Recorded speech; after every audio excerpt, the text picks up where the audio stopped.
ஓம் சாந்தி. 22/12/2024 அவ்யக்த பாப் தாதா திருப்புதல் தேதி 17/3/2003. எப்பொழுதும் தன்னுடைய ஸ்வமானத்தில் இருக்க வேண்டும், மரியாதை கொடுக்க வேண்டும், அனைவருடைய சகயோகி ஆக வேண்டும் மற்றும் சக்திசாலி ஆக்க வேண்டும். இன்று பாக்கியத்தை வழங்கக்கூடிய வள்ளல் பாப் தாதா நாலாபுறங்களிலும் உள்ள ஒவ்வொரு குழந்தையினுடைய நெற்றியில் பாக்கியத்தின் 3 ரேகைகளை பார்த்து கொண்டு இருக்கிறார்கள். ஒன்று பரமாத்ம பாலனையின் பாக்கியத்தின் ரேகை, இரண்டாவது சத்தியமான ஆசிரியரின் உயர்ந்த படிப்பின் பாக்கியத்தின் ரேகை, மூன்றாவது ஸ்ரீமத்தினுடைய ஜொலிக்கக்கூடிய ரேகை. நாலாபுறங்களிலும் உள்ள குழந்தைகளினுடைய நெற்றியின் நடுவில் 3 ரேகைகளும் மிகவும் நன்றாக ஜொலித்துக் கொண்டு இருக்கின்றன. நீங்கள் அனைவரும் கூட தங்களுடைய 3 பாக்கியத்தின் ரேகைகளை பார்த்து கொண்டு இருக்கிறீர்கள் தானே.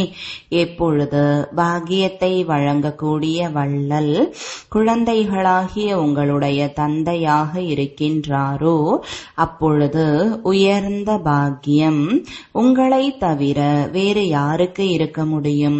உலகத்தில் அநேக கோடிக்கணக்கான ஆத்மாக்கள் இருக்கின்றனர். ஆனால் அந்த கோடிக்கணக்கானவர்களில் இருந்து 6 லட்சம் பேர் 2003 கொண்ட பரிவாரம் எவ்வளவு குறைவானவர்கள் இருக்கின்றனர் என்பதை பாப்தாதா பார்த்து கொண்டு இருக்கிறார்கள். கோடிகளில் ஒருவர் ஆகிவிட்டீர்கள் அல்லவா? ஒவ்வொரு மனிதனுடைய வாழ்க்கையில் இந்த 3 விஷயங்கள், பாலனை, படிப்பு மற்றும் உயர்ந்த வழி ஆகிய 3மே அவசியமானதாக இருக்கின்றன. ஆனால் இந்த பரமாத்ம பாலனை மற்றும் தேவ ஆத்மாக்கள் அல்லது மனித ஆத்மாக்களின் வழி பாலனை படிப்பில் இரவுக்கும் பகலுக்குமான வித்தியாசம் உள்ளது. இந்த அளவு உயர்ந்த பாக்கியம் சங்கல்பத்தில் கூட இருந்தது இல்லை. ஆனால் இப்பொழுது ஒவ்வொருவருடைய உள்ளமும் அடைந்து விட்டேன் என்று பாடிக்கொண்டு இருக்கிறது. அடைந்து விட்டீர்களா அல்லது அடைய வேண்டுமா என்ன கூறுவீர்கள்? அடைந்து விட்டீர்கள் அல்லவா? தந்தையும் அப்பேற்பட்ட குழந்தைகளின் பாக்கியத்தை பார்த்து மகிழ்ச்சி அடைகிறார்கள். ஆஹா பாபா ஆஹா என்று குழந்தைகள் கூறுகின்றார்கள். மேலும் ஆஹா குழந்தைகளே ஆஹா என்று தந்தை கூறுகிறார். இந்த பாக்கியத்தை வெறும் நினைவில் மட்டும் வைத்தால் போதாது, ஆனால் எப்பொழுதும் நினைவு சொரூபமாக இருக்க வேண்டும். சில குழந்தைகள் மிகவும் நன்றாக உள்ளது என்று யோசிக்கின்றனர். ஆனால் யோசனை சொரூபம் ஆக வேண்டாம், நினைவு சொரூபம் ஆக வேண்டும். நினைவு சொரூபமே சக்திசாலி சொரூபம் ஆகும். யோசனை சொரூபம் சக்திசாலியான சொரூபம் அல்ல. பாப்தாதா குழந்தைகளின் விதவிதமான லீலைகளை பார்த்து புன்முறுவல் செய்து கொண்டு இருக்கிறார்கள். சிலர் யோசனை சொரூபமாக இருக்கின்றனர், நினைவு சொரூபமாக எப்பொழுதும் இருப்பது இல்லை. சில நேரங்களில் யோசனை சொரூபம், சில நேரங்களில் நினைவு சொரூபம். யார் நினைவு சொரூபமாக இருக்கின்றார்களோ அவர்கள் நிரந்தரமாக இயல்பான சொரூபத்தில் இருக்கின்றார்கள். யார் யோசனை சொரூபத்தில் இருக்கின்றார்களோ அவர்கள் உழைக்க வேண்டியதாக இருக்கின்றது. இந்த சங்கம யுகம் உழைப்பதற்கான யுகம் அல்ல, அனைத்து பிராப்திகளினுடைய அனுபவங்களுக்கான யுகம் ஆகும். 63 பிறவிகளாக உழைத்தீர்கள். ஆனால் இப்பொழுது உழைப்பிற்கான பலனை பெறுவதற்கான யுகம், அதாவது சமயம். தேக உணர்வின் நினைவில் இருப்பதற்கு என்ன உழைப்பு செய்தீர்கள்? நான் இன்னார், நான் இன்னார், இந்த உழைப்பு செய்தீர்களா என்பதை பாப் தாதா பார்த்து கொண்டு இருந்தார்கள். இயற்கையாக இருக்கிறது அல்லவா? தேக உணர்வானது இயல்பானதாக ஆகிவிட்டது. அந்த அளவு உறுதியான இயல்பு ஆகிவிட்டது. அது இப்பொழுதும் கூட சில நேரங்களில் சில குழந்தைகளை ஆத்ம உணர்வு ஆக வேண்டிய சமயத்தில் தேக உணர்வானது தன் பக்கம் கவர்ந்து இழுத்து விடுகிறது. நான் ஆத்மா என்று நினைக்கின்றனர். ஆனால் தேக உணர்வு அப்படி இயற்கையானதாக இருக்கிறது. அதனால் அடிக்கடி விரும்பாமலேயே நினைக்காமலேயே தேக உணர்வில் வந்து விடுகின்றனர். இப்பொழுது இந்த மறுபிறவியில் ஆத்ம உணர்வு, அதாவது ஆத்ம உணர்வின் நிலையில் கூட அவ்வாறே இயற்கையாக இயல்பாக இருக்க வேண்டும் என்று பாப்தாதா கூறுகிறார். நான் ஆத்மா என்று கடின உழைப்பு செய்யக்கூடாது. எந்த ஒரு குழந்தை பிறந்தாலும் அதற்கு கொஞ்சம் விவரம் தெரிந்த பிறகு அதற்கு நீங்கள் யாருடையவர் என்று அறிமுகம் கொடுக்கிறார்கள். அதுபோன்றே எப்பொழுது பிராமண பிறவி எடுத்து விட்டீர்களோ அப்பொழுது பிராமண குழந்தைகளாகிய உங்களுக்கு பிறப்பு எடுத்த உடனேயே என்ன அறிமுகம் கிடைத்தது? நீங்கள் யார்? ஆத்மா என்ற பாடம் உறுதியாக்கப்பட்டது அல்லவா? எனவே இந்த முதல் அறிமுகம் இயற்கையானதாக இயல்பானதாக ஆகிவிட வேண்டும். இயல்பாக இருப்பது இயற்கையாகவும் நிரந்தரமாகவும் இருக்கிறது. நினைவு செய்ய வேண்டியது இருக்காது. அவ்வாறு இப்பொழுது சமயப்படி ஒவ்வொரு பிராமண குழந்தைகளினுடைய ஆத்ம உணர்வின் நிலை இயல்பானதாக இருக்க வேண்டும். சில குழந்தைகள் செய்து இருக்கின்றார்கள், சிந்திக்க வேண்டியது இல்லை. நினைவு சொரூபமாக இருக்கின்றார்கள். இப்பொழுது நிரந்தரமாக மற்றும் இயல்பாக நினைவு சொரூபமாக ஆகியே தீர வேண்டும். பற்றை வென்ற நினைவின் சொரூபம் என்ற இந்த சிறிய தேர்வே அனைத்து பிராமணர்களுக்கும் இறுதியான கடைசி தேர்வாக இருக்கும்.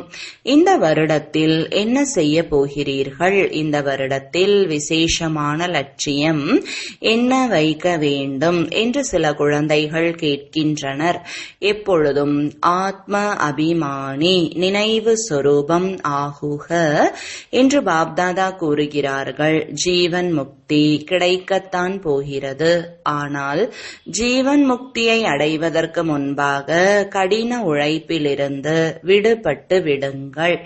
இந்த ஸ்திதியானது நேரத்தை அருகாமையில் கொண்டு வரும் மற்றும் உலகத்தில் உள்ள உங்களுடைய அனைத்து சகோதர சகோதரிகளை துக்கம் அமைதியற்ற தன்மையிலிருந்து விடுபடச் செய்யும். உங்களுடைய இந்த நிலையே ஆத்மாக்களுக்காக முக்தி தாமத்தின் கதவுகளை திறக்கச் செய்யும்.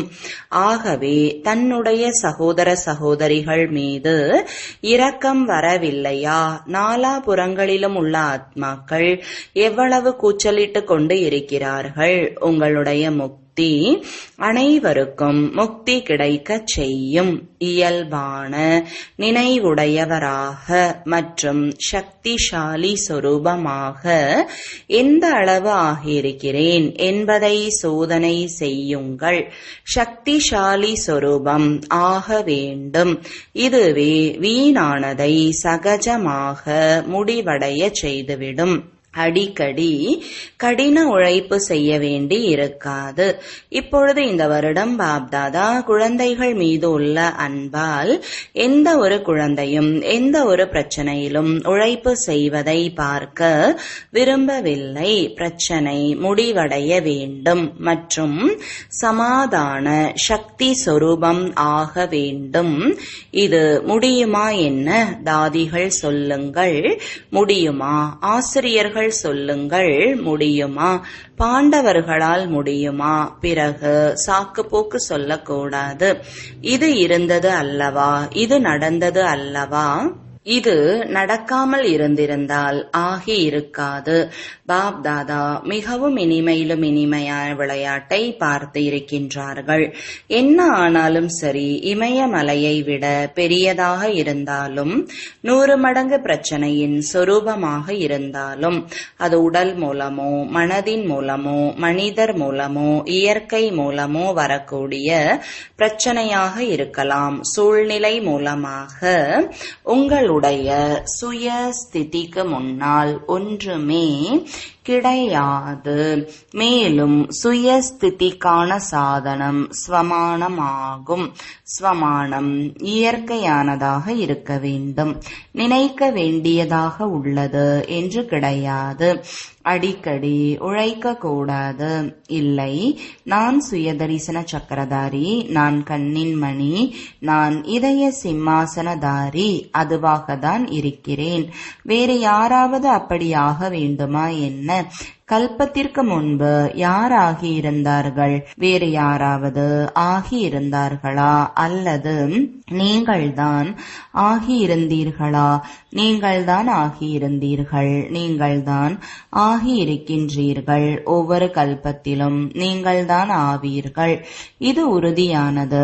இவர்கள் கல்பத்திற்கு முன்பு வந்து இருந்தவர்களே என்று பாப்தாதா அனைவருடைய முகங்களையும் பார்த்து கொண்டு இருக்கின்றார்கள். இந்த கல்பத்தை சார்ந்தவர்களா அல்லது பல கல்பங்களை சார்ந்தவர்களா? பல கல்பங்களை சார்ந்தவர்கள் அல்லவா? சார்ந்தவர்களா? யார் ஒவ்வொரு கல்பத்தை சார்ந்தவர்களோ அவர்கள் கை உயர்த்துங்கள். பிறகு இது உறுதியானது தானே? உங்களுக்கோ தேர்ச்சிக்கான சான்றிதழ் கிடைத்து விட்டது அல்லவா? அல்லது பெற வேண்டுமா? கிடைத்து விட்டது தானே? கிடைத்து விட்டது அல்லவா? அல்லது பெற வேண்டுமா? கல்பத்திற்கு முன்பு கிடைத்திருந்தது, இப்பொழுது ஏன் கிடைக்காது? சான்றிதழ் கிடைத்து இருக்கின்றது என்ற இந்த நினைவு சொரூபம் ஆகுங்கள். மதிப்புடன் தேர்ச்சி பெற்றதற்கான சான்றிதழோ அல்லது தேர்ச்சி பெற்றதற்கான சான்றிதழோ இது வித்தியாசம் இருக்கும். ஆனால் நாம் தான் தேர்ச்சி பெற்றவர்கள். இது உறுதியானது தானே? அல்லது ரயிலில் இருக்கும் பொழுது மறந்து விடுமா? விமானத்தில் செல்லும் பொழுது பறந்து விடுமா? இல்லை. பாருங்கள், நாலாபுறங்களிலும் சிவராத்திரியை ஊக்க உற்சாகத்தோடு கொண்டாட வேண்டும். இந்த வருடம் திடமான சங்கல்பம் செய்தீர்கள், கொண்டாடி விட்டீர்கள் அல்லவா? திட சங்கல்பத்தினால் என்ன நினைத்தீர்களோ அது நடந்து விட்டது. அது எந்த விஷயத்தின் அதிசயம்? ஒற்றுமை மற்றும் உறுதித்தன்மை. 67 நிகழ்ச்சிகள் செய்வதற்காக யோசித்து இருந்தீர்கள். ஆனால் அதை காட்டிலும் அதிகமாக சில குழந்தைகள் செய்து இருப்பதை பாப்தாதா பார்த்தார்கள். இது சக்தி சொரூபத்தின் அடையாளம், ஊக்கம் உற்சாகத்தின் நடைமுறை நிரூபணம். தானாகவே நாலாபுறங்களிலும் செய்துவிட்டீர்கள். இது போன்றே அனைவரும் இணைந்து ஒருவருக்கொருவர் தைரியத்தை அதிகரித்து இப்பொழுது நேரத்தை அருகாமையில் கொண்டு வர வேண்டும் என்ற இந்த சங்கல்பம் செய்யுங்கள். ஆத்மாக்களுக்கு முக்தி அளிக்க வேண்டும். ஆனால் அது எப்பொழுது நீங்கள் சிந்திப்பதை நினைவு சொரூபத்தில் கொண்டு வருவீர்களோ அப்பொழுதே நடக்கும். வெளிநாட்டினருடைய விசேஷமான அன்பான சந்திப்பு மற்றும் மீட்டிங் நடைபெறுவதாகவும் மற்றும் பாரதத்தினருடைய மீட்டிங் நடைபெறுவதாகவும் பாப்தாதா கேள்வியுற்றார்கள். மீட்டிங்கில் சேவைக்கான திட்டத்தை மட்டும் உருவாக்க கூடாது. உருவாக்க வேண்டும் என்றால் சமநிலையாக உருவாக்க வேண்டும். ஒருவருக்கொருவர் சகயோகி ஆகுங்கள். அதன் மூலம் அனைவரும் மாஸ்டர் சர்வசக்திவான் ஆகி முன்னேறி பறந்து செல்ல வேண்டும். வள்ளலாக ஆகி சகயோகம் கொடுங்கள்.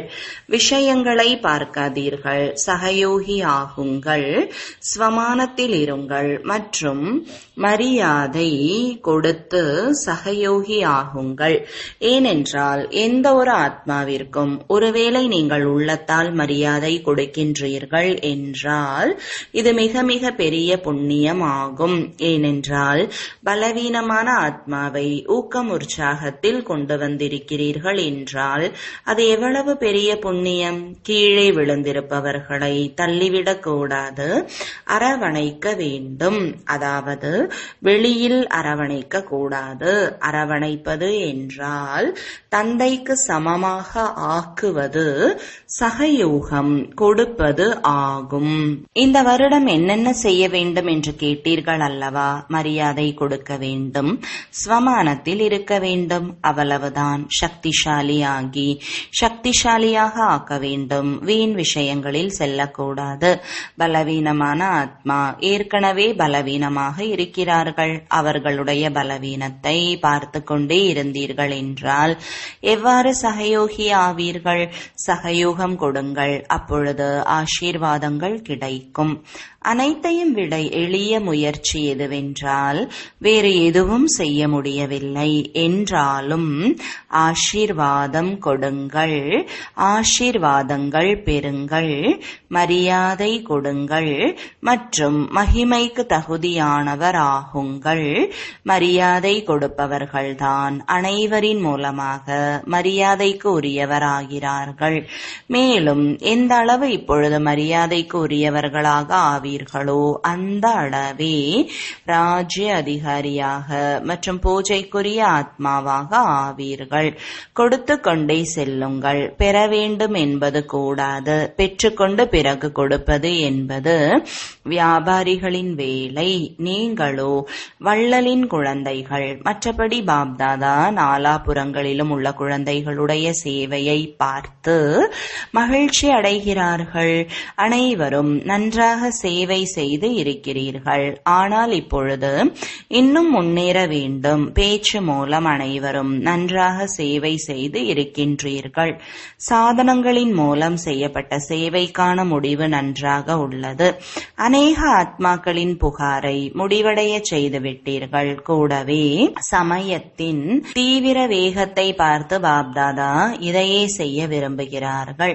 கொஞ்சம் ஆத்மாக்களுக்கு மட்டும் சேவை செய்யக்கூடாது. ஆனால் உலகத்தின் அனைத்து ஆத்மாக்களுக்கும் முக்தியை வழங்கும் வள்ளலாக இருப்பது நிமித்த ஆத்மாக்களாகிய நீங்களே. ஏனென்றால் நீங்கள் தந்தைக்கு துணை ஆவீர்கள். எனவே சமயப்படி இப்பொழுது ஒரே நேரத்தில் 3 சேவைகளும் இணைந்தே செய்ய வேண்டும். ஒன்று பேச்சு, இரண்டாவது சுயத்தின் சக்திசாலியான நிலை, மூன்றாவது உன்னதமான ஆன்மீக அதிர்வலைகள். எங்கு வேண்டுமானாலும் சேவை செய்யுங்கள். அங்கே அப்படிப்பட்ட ஆன்மீக அதிர்வலைகளை பரப்புங்கள். அந்த அதிர்வலைகளின் தாக்கத்தில் சகஜமாக கவர்ந்து இழுக்கப்பட வேண்டும். பாருங்கள், இப்பொழுது கடைசி பிறவியில் கூட உங்கள் அனைவருடைய ஜடச்சித்திரங்கள் எவ்வாறு சேவை செய்து கொண்டிருக்கின்றன. வார்த்தைகளை பேசுகின்றார்களா? என்ன அதிர்வலைகள் அப்படி இருக்கிறது. அதனால் பக்தர்களின் பாவனைக்கான பலன் சகஜமாக கிடைத்து விடுகிறது. அவ்வாறு அதிர்வலைகள் சக்திசாலியாக இருக்க வேண்டும். அதிர்வலைகள் அனைத்து சக்திகளின் கிரணங்கள் பரவ வேண்டும். வாயுமண்டலம் மாற வேண்டும். அதிர்வலைகள் என்பது அப்பேற்பட்டது. அது உள்ளத்தில் அச்சு பதிந்தது போல பதிந்து விடுகிறது. உங்கள் அனைவருக்கும் அனுபவம் உள்ளது. ஒரு ஆத்மாவிற்காக ஒருவேளை ஏதாவது நல்ல அல்லது தீய அதிர்வலை உங்கள் உள்ளத்தில் பதிந்து விட்டால் எவ்வளவு சமயம் அதன் தாக்கம் உள்ளது? நீண்ட காலம் உள்ளதல்லவா? அதை நீக்க விரும்பினாலும் நீங்குவது இல்லை. யாரை பற்றியாவது தீய அதிர்வலைகள் பதிந்து விட்டால் சகஜமாக நீங்குகிறதா? உங்களுடைய அனைத்து சக்திகளின் கதிர்களின் அதிர்வலைகள் அச்சு பதிப்பது போன்று வேலை செய்யும். வார்த்தைகள் மறந்து போகலாம். அதிர்வலைகளின் பதிவு சகஜமாக விலகாது. அனுபவம் உள்ளதுதானே. குஜராத்தை சார்ந்தவர்கள், மும்பையை சார்ந்தவர்கள் யாரெல்லாம் ஊக்கம் உற்சாகத்தை காண்பித்தார்களோ அவர்களுக்கு பாப்தாதா பல கோடி மடங்கு வாழ்த்துக்கள் கொடுக்கிறார்கள். ஏன்? சிறப்புத்தன்மை இருந்தது. எதற்காக வாழ்த்துகிறார்? பெரிய பெரிய நிகழ்ச்சிகளை செய்து கொண்டே இருக்கிறீர்கள். ஆனால் குறிப்பாக வாழ்த்துக்கள் ஏன் கொடுக்கிறார்? ஏனென்றால் ஒற்றுமை மற்றும் திடத்தன்மை, இந்த 2 விசேஷ தன்மைகள் இருந்தன. எங்கே எங்கே ஒற்றுமை மற்றும் திடத்தன்மை இருக்கிறதோ அங்கே ஒரு வருடத்திற்கு பதிலாக ஒரு மாதம் என்பது ஒரு வருடத்திற்கு சமம். குஜராத் மற்றும் மும்பையை சார்ந்தவர்கள் கேட்டீர்களா? நல்லது. இப்பொழுது ஒரு நொடியில் ஞான சூரியன் என்ற நிலையில் நிலைத்திருந்து நாலாபுறங்களிலும் உள்ள பயத்தில் குழப்பத்தில் உள்ள ஆத்மாக்களுக்கு அனைத்து சக்திகளின் கிரணங்களை பரப்புங்கள். மிகுந்த பயம் உள்ளது, சக்தி கொடுங்கள், அதிர்வலைகளை பரப்புங்கள். பாப் தாதா ட்ரில் செய்வித்தார்கள். நாலாபுறங்களிலும் உள்ள குழந்தைகளின் விதவிதமான அன்பு நினைவுகள் மற்றும் செய்திகளை பற்றிய கடிதங்கள் மற்றும் இமெயில் தந்தையிடம் வந்து சேர்ந்து விட்டன. என்னுடைய நினைவை கொடுங்கள், என்னுடைய நினைவை கொடுங்கள் என்று ஒவ்வொருவரும் கூறுகிறார்கள். ஒவ்வொரு அன்பான குழந்தையின் நினைவும் பாப்தாதாவிடம் வந்து சேர்ந்து விட்டது என்று பாப்தாதா கூறுகிறார்கள். தூரத்தில் அமர்ந்திருந்தாலும் பாப்தாதாவின் இதய சிம்மாசனதாரியாக இருக்கிறீர்கள். எனவே நினைவு கொடுங்கள், நினைவு கொடுங்கள் என்று யாரெல்லாம் கூறினார்களோ அவை அனைத்தும் பாபாவிடம் வந்தடைந்து விட்டன. இதுதான் குழந்தைகளுடைய அன்பு. மேலும் தந்தையின் அன்பு குழந்தைகளை பறக்க வைக்கிறது. நல்லது. நாலாபுறங்களிலும் உள்ள மிக உன்னத பாக்கியம் நிறைந்த கோடியில் ஒரு சில விசேஷமான ஆத்மாக்களுக்கு எப்பொழுதும் சுயமரியாதையில் இருக்கக்கூடிய, மதிப்பளிக்கக்கூடிய, சேவை செய்யக்கூடிய குழந்தைகளுக்கு எப்பொழுதும் நினைவு சொரூபம் மற்றும் சக்தி சொரூப ஆத்மாக்களுக்கு எப்பொழுதும் ஆடாத அசையாத நிலை என்ற ஆசனத்தில் நிலைத்திருக்கும் அனைத்து சக்தி சொரூபமான குழந்தைகளுக்கு பாப் தாதாவின் அன்பு நினைவுகள் மற்றும் வணக்கங்கள். ஆன்மீக தந்தைக்கு ஆன்மீக குழந்தைகளின் அன்பு நினைவுகளும் வணக்கங்களும். தாதி அவர்களுடன் பாப்தாதா உங்களை பார்த்து விசேஷமாக மகிழ்ச்சி அடைகிறார்கள். ஏன் மகிழ்ச்சி அடைகிறார்கள்?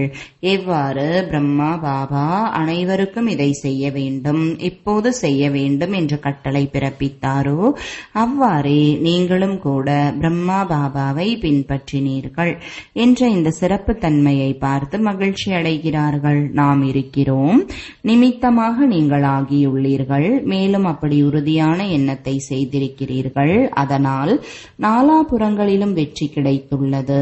ஆகையால் உங்களிடம் ஆன்மீக சக்தி மிகவும் குப்தமாக நிறைந்துள்ளது. உடல்நிலை நன்றாக உள்ளது. இந்த அளவு ஆன்மீக சக்தியை நிறைத்துள்ளீர்கள். அதனால் உடல்நிலைக்கு ஒன்றுமில்லை. அதிசயம் அல்லவா? தாதிகளுடன் சந்திப்பதை பார்க்கும் பொழுது நாமும் தாதியாக இருந்திருந்தால் சந்தித்திருப்போம் என்று அனைவருடைய உள்ளமும் விரும்புகிறது. நீங்களும் கூட தாதி ஆவீர்கள். இப்பொழுது பாப்தாதா உள்ளத்தில் திட்டத்தை உருவாக்கி இருக்கிறார். ஆனால் இப்பொழுது கொடுக்கவில்லை. யாரெல்லாம் சேவையின் பிரம்மா பாபாவினுடைய சாக்கார சமயத்தில் சேவையில் ஆதிரத்தினங்களாக இருந்தார்களோ அவர்களுடைய குழுவை உறுதியாக்க வேண்டும். எப்பொழுது நீங்கள் செய்வீர்களோ அப்பொழுது இந்த கடமை உங்களுடையது ஆகும். உங்களுடைய உள்ளத்தின் சங்கல்பம் கூட உள்ளதல்லவா? ஏனென்றால் எவ்வாறு தாதிகளாகிய உங்கள் ஒற்றுமை உறுதித்தன்மையுடைய குழு உறுதியாக இருக்கிறதோ அவ்வாறு ஆதி சேவையினுடைய ரத்தினங்களின் குழு உறுதியாக ஆக வேண்டும். இது மிக அவசியமானது. சேவை அதிகரிக்கப் போகிறது. ஆகையால் குழுவின் சக்தியால் என்ன விரும்புகிறீர்களோ அதை செய்ய முடியும். பஞ்ச பாண்டவர்கள் குழுவின் அடையாளத்தின் நினைவு சின்னம் ஆவார்கள். 5 உள்ளனர், ஆனால் குழுவின் அடையாளம் ஆகும். நல்லது. யார் சாக்கார பிரம்மா இருக்கும் பொழுது சேவைக்காக கிளை நிலையத்தில் இருந்தீர்களோ, சேவை செய்தீர்களோ அவர்கள் எழுந்திரியுங்கள். சகோதரர்களும் உள்ளனர். பாண்டவர்கள் இல்லாமல் கதி இல்லை. இங்கேயோ சிலர் உள்ளனர், ஆனால் இன்னும் அநேகர் உள்ளனர். குழுவை ஒன்று சேர்ப்பதற்கான பொறுப்பு தாதி ஜானகிஜி அவர்களுடையது. தாதி முதுகெலும்பாக இருக்கிறார்கள். மிகவும் நல்ல நல்ல ரத்தினங்கள் உள்ளனர். அனைத்தும் நன்றாக உள்ளது. ஏதாவது செய்து கொண்டே இருக்கிறீர்கள். ஆனால் குழு உங்களுடையது, மகான் தன்மையானது, கோட்டை உறுதியானதாக இருக்கிறது. நல்லது. வரதானம். ஸ்வமானம் என்ற ஆசனத்தில் நிலைத்திருந்து ஒவ்வொரு சூழ்நிலையையும் கடந்து செல்லக்கூடிய எப்பொழுதும் வெற்றியாளர் ஆகுக. விளக்கம். நான் வெற்றி ரத்தினம், மாஸ்டர் சர்வசக்திவான் என்று எப்பொழுதும் தன்னுடைய இந்த ஸ்வமானம் என்ற ஆசனத்தில் நிலைத்திருங்கள். எவ்வாறு சீற்றிருக்குமோ அவ்வாறு லட்சணம் வரும். எந்த ஒரு சூழ்நிலை முன்னால் வந்தாலும் நொடியில் தன்னுடைய இந்த ஆசனத்தில் நிலைத்து விடுங்கள். ஆசனத்தில் இருப்பவர்களுடைய கட்டளைதான் ஏற்றுக்கொள்ளப்படுகிறது. ஆசனத்தில் இருந்தீர்கள் என்றால் வெற்றியாளராகி விடுவீர்கள். சங்கம யுகமே வெற்றியாளர் ஆவதற்கான யுகம். இந்த யுகத்திற்கு வரதானம் உள்ளது. எனவே வரதானியாகி வெற்றியாளர் ஆகுங்கள். ஸ்லோகன். அனைத்து பற்றுகள் மீதும் வெற்றி அடைபவர்களே சிவசக்தி பாண்டவ சேனை ஆவார்கள். ஓம் சாந்தி.